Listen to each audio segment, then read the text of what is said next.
You ever notice how the people who end up saving the day are almost never the ones you expect?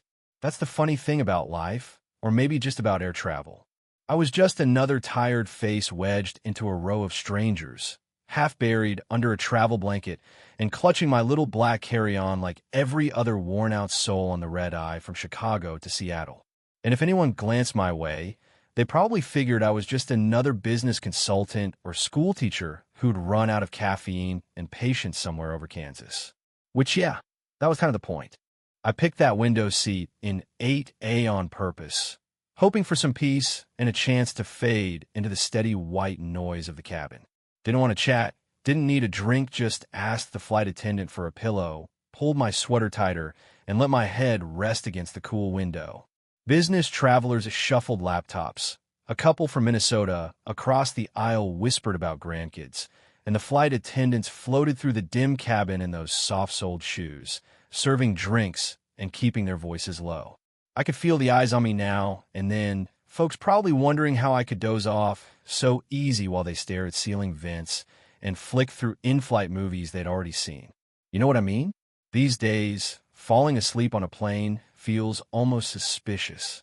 But none of them had the first clue. Not the businessman next to me, not the couple in 8C, not even the flight crew. Nobody guessed that the woman sleeping so peacefully in 8A had logged more flight hours than probably everyone on board combined, or that her logbook at home told the story of a life spent in cockpit starting with the Air Force, through rough landings in Afghanistan, whiteouts in Alaska, engine failures, rough air, you name it. I'd flown missions most people only read about, and after years of that, I'd moved to commercial airlines, trading my uniform for a blazer and adding another few thousand hours to the total. That week had been a beast, even by my standards. 3 days straight of annual simulator training emergencies, system failures, weather so bad the instructors were probably just making it up for fun. I aced it all, but by the time I finished, I felt like my brain had been run through a jet engine. All I wanted was a couple days off, a quiet flight home, and some real sleep in my own bed. That's why I'd booked myself as a passenger, not crew. No badge, no uniform, just regular clothes, a plain bag flying incognito to avoid being asked for help with every little turbulence bump or nervous flyer. And it worked until it didn't. Up in the cockpit, Captain Morrison was supposed to have it all under control. He'd been flying longer than I'd been alive thousands of hours, a reputation for handling anything. But nobody sees what's going on under the surface. That night, while I was counting sheep in cloud layers, he was ignoring a sharp pain in his chest, popping antacids, and telling himself he could push through another flight. His first officer, Lisa Park, was sharp, focused, but young. She'd handled her share of storms, but nothing like what was waiting ahead. See, weather in the Pacific Northwest can turn on you fast, and tonight the forecasts were way off. A storm system was brewing turbulence, hail, nasty wind shear. I slept right through the first hour, missed the warning signs until the plane hit a little bump, then another, and somewhere behind my eyelids I heard the subtle shift in engine noise. That's when everything changed, though most people wouldn't know it until much later. The first real sign came when the intercom crackled and senior flight attendant Janet Rodriguez's voice floated through the dark cabin. Calm, professional, but my pilot's ear caught the tension under her words. If there are any qualified pilots among our passengers, commercial, military, instructors, please press your call button. We have a medical emergency in the cockpit and need assistance. Let me tell you, nothing wakes you up like that. I was on full alert before she finished the sentence. Old habits die hard. The businessman in 8B was wide-eyed, the couple across the aisle whispering, parents clutching their kids, some folks reaching for phones that wouldn't get any signal at 35,000 feet. I could feel the collective heartbeat of 147 people spike, panic rippling like turbulence. For a second, I hesitated.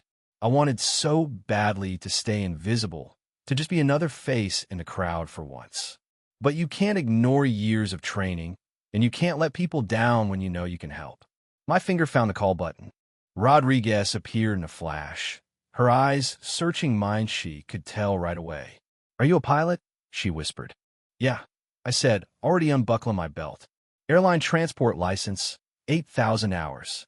I'm current on this aircraft." The look of relief on her face, I'll never forget it. The cabin was shaking now, turbulence building as we neared the storm.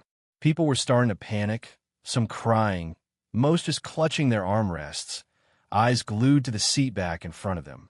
I made my way forward, gripping the headrests as we bounced and rolled. When Rodriguez opened the cockpit door, reality hit hard. Captain Morrison was slumped over, breathing ragged, out cold. First Officer Park was at the controls, white-knuckled but steady, eyes darting between her instruments and the angry wall of red and yellow on the radar.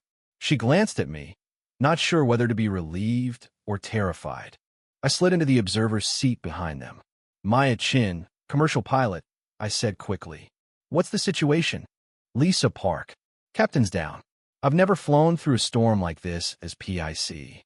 Her voice was tight, but not cracking. I scanned the panel fuel, altitude, heading, systems all good except for the weather. It was a monster, stretching for miles. I see a possible route south. We need to request a heading change right now. She hesitated, then nodded, her training taking over. Seattle Center, Flight 447 requesting deviation to heading 180 to avoid severe weather. As we turned, I coached her through every step. Gentle on the controls. Let the plane ride it out. Watch your airspeed. Watch for downdrafts. We're going to be okay. For 20 minutes, the storm tried its best to tear us apart, lightning everywhere, rain hammering the fuselage, turbulence that had passengers screaming.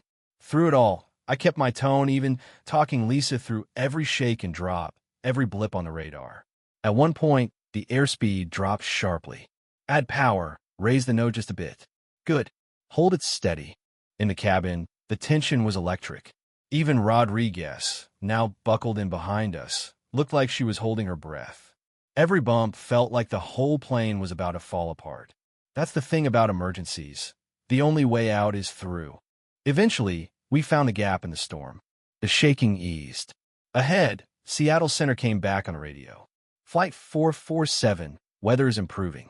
Winds 270 at 15, visibility 5 miles, and light rain. Lisa handled the approach like a probie then.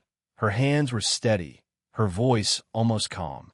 I talked her through the descent, the checklists, flaps, geared just like a simulator, but with real lives on the line.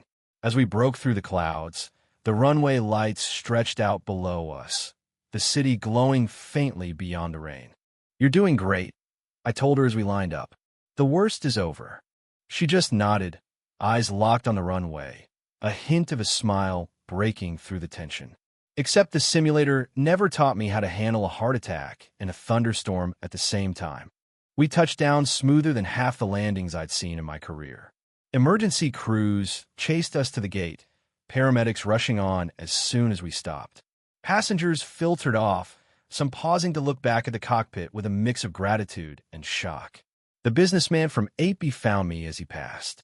Ma'am, I thought you were just another tired traveler. I never would have guessed. That was the idea. I smiled, exhaustion finally catching up to me. Rodriguez brought me a cup of coffee, her hand shaking a little.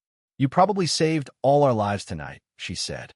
I just did what any pilot would do, I replied, though we both knew that wasn't always true. Sometimes, luck puts the right person in the right place at the right time.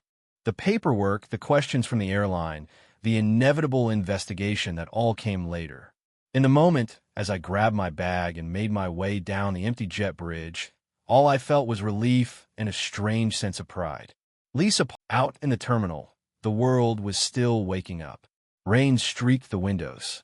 I called a cab, ready for sleep, but as I watched the taillights blur past on the highway, I realized something. If I ever heard an announcement like that again, I'd be the first one on my feet.